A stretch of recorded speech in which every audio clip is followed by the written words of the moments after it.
তোমরা যারা ক্যালকাটা ইউনিভার্সিটির আন্ডারে 6 সেমিস্টারে অনার্স কোর্সের ছাত্রছাত্রী আছো এবং তোমাদের সোশিওলজি অর্থাৎ সমাজবিদ্যা সাবজেক্টটা মাইনর সাবজেক্ট হিসাবে আছে, তোমাদের জন্য আজকে ক্লাসটা খুবই গুরুত্বপূর্ণ। আজকে ক্লাসে তোমাদের প্রথম যে minor paper MN3 paper classical sociological tradition, এই পেপার থেকে দুটি গুরুত্বপূর্ণ 15 নম্বরের বড় প্রশ্নের উত্তর নিয়ে আলোচনা করব এবং আশা করি এই দুটি প্রশ্নের মধ্যে থেকে একটি প্রশ্ন তোমরা পরীক্ষায় অতি অবশ্যই কমন পাবে।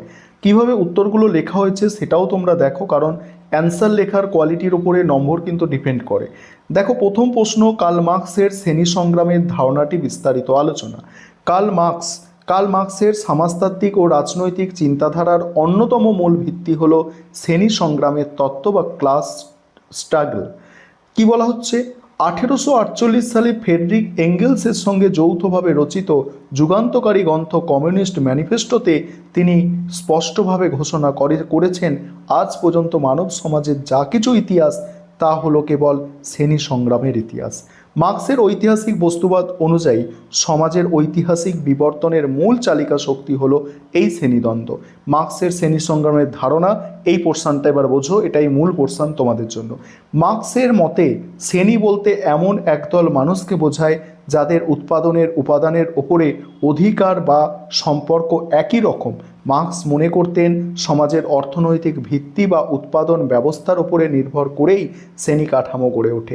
মানব ইতিহাসে প্রতিটি স্তরেই, যেমন প্রাচীন দাস সমাজ, মধ্যযুগীয় সামন্ততান্ত্রিক সমাজ, আধুনিক পুঁজিবাদী সমাজ, প্রধানত দুটি পরস্পর বিরোধী শ্রেণীর অস্তিত্ব দেখা যায়। একটি শ্রেণী হলো শোষক শ্রেণী, যারা উৎপাদনের উপাদানের মালিক, এবং অন্যটি হলো শোষিত শ্রেণী, যারা নিজেদের শ্রম বিক্রি করে বেঁচে থাকে। এইভাবে কোয়ালিটি মেনটেন করে তোমাদের লিখতে হবে ভালো নম্বর পাওয়ার জন্য। তারপরে কি বলা হচ্ছে, তারপর বলা হচ্ছে যে পুঁজিবাদী সমাজের প্রেক্ষাপটে মার্কস এই দুটি শ্রেণীকে বুর্জোয়া বা পুঁজিপতি শ্রেণী এবং প্রোলেতারিয়াত বা শ্রমিক শ্রেণী হিসাবে চিহ্নিত করেছেন। বুর্জোয়ারা জমি, কলকারখানা, পুঁজির মালিক, আর শ্রমিকরা সম্পূর্ণ কর্মশূন্য, যাদের একমাত্র সম্বল হলো তাদের কায়িক শ্রম। অর্থাৎ যারা শ্রমিক তাদের কাছে কিছু নেই, তাদের কাছে আছে কি, কায়িক শ্রম, খেটে খাওয়া।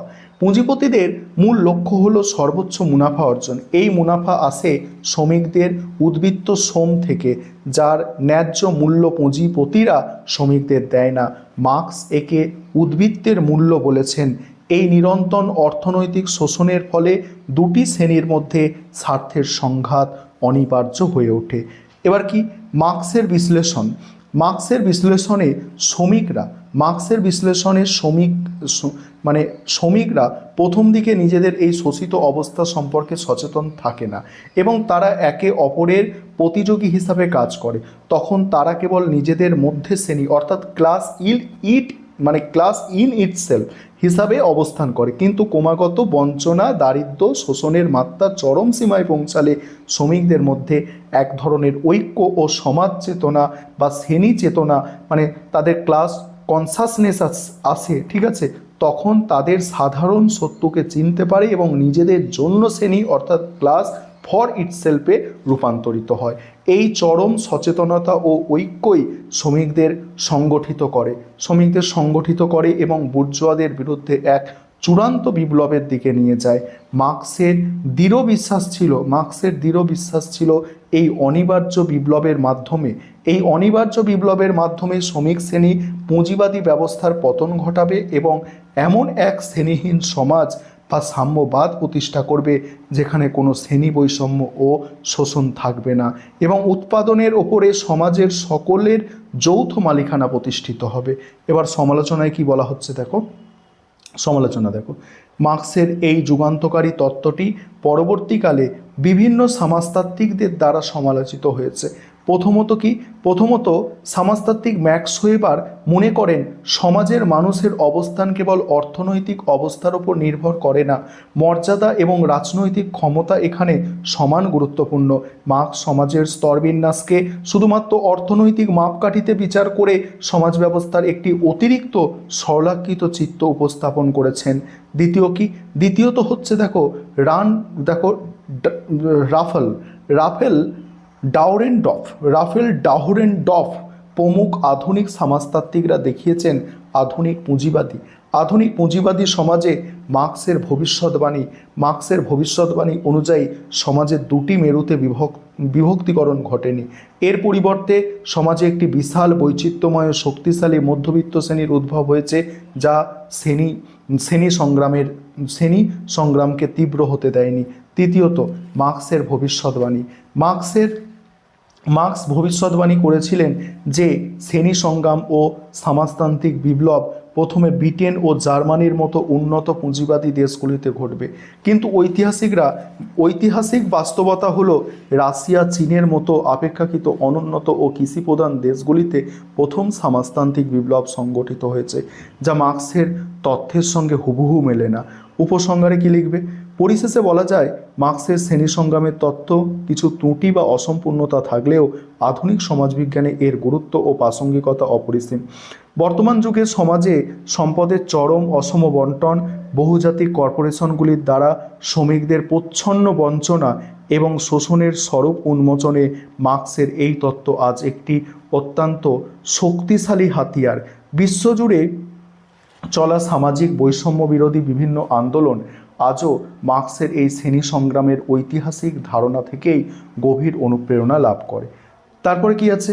দ্বিতীয় প্রশ্ন এবার আলোচনা করব। এবারে তোমরা দ্বিতীয় প্রশ্নটা দেখো এবং তার অ্যান্সারটা বুঝে নাও। ম্যাক্স ওয়েবারকে অনুসরণ করে সামাজিক ক্রিয়ার সংজ্ঞা দাও, সামাজিক ক্রিয়ার প্রধান ধরনগুলি ব্যাখ্যা করো। প্রথমে ইন্ট্রোডাকশন অর্থাৎ ভূমিকা। আধুনিক সমাজতত্ত্বের অন্যতম প্রধান স্থপতি ম্যাক্স ওয়েবার সমাজতত্ত্বকে একটি বিজ্ঞান হিসাবে প্রতিষ্ঠা করার ক্ষেত্রে গুরুত্বপূর্ণ ভূমিকা পালন করেছেন। তার মতে সমাজতত্ত্বের মূল আলোচ্য বিষয় হলো সামাজিক ক্রিয়া।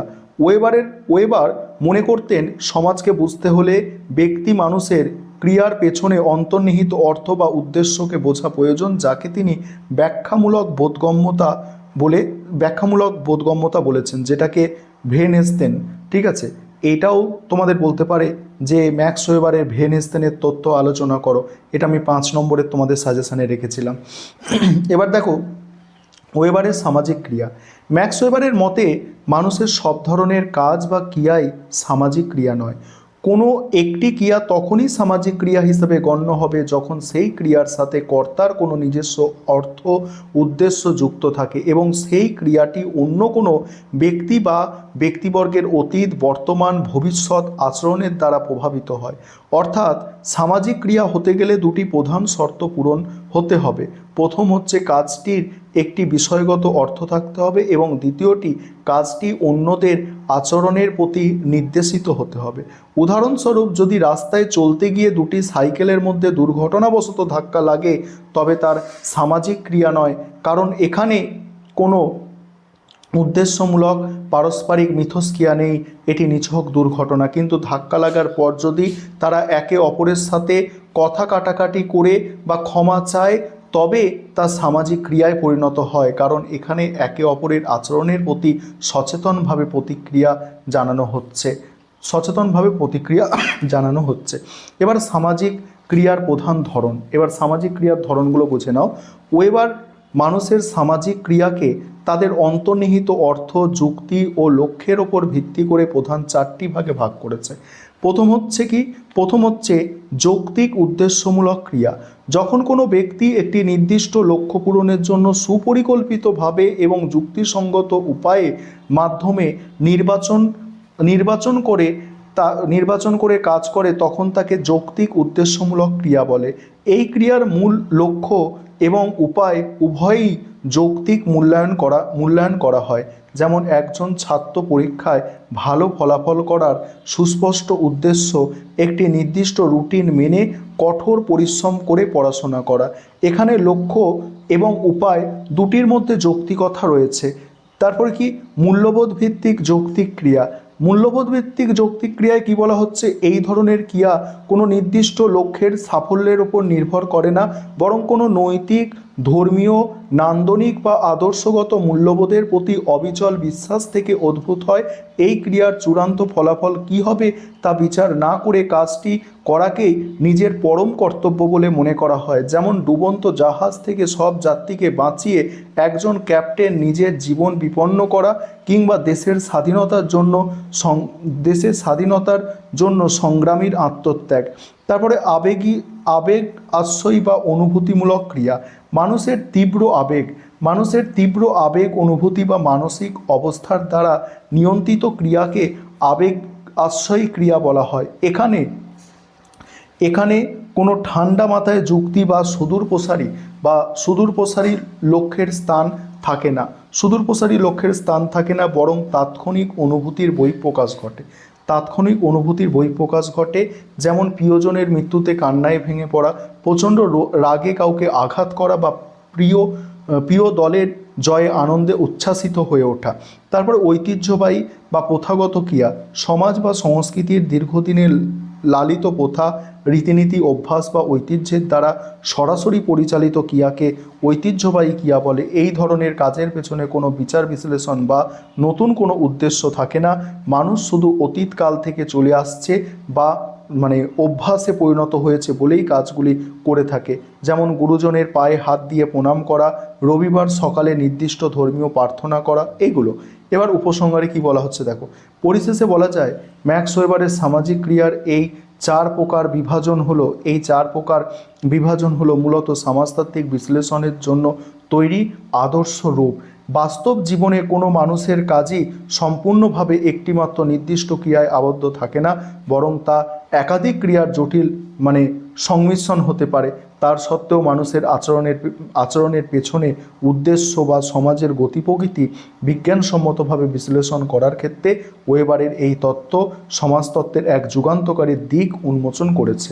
এই ছিল তোমাদের মোস্ট ইম্পর্টেন্ট 2টি 15 নম্বরের প্রশ্নের উত্তর।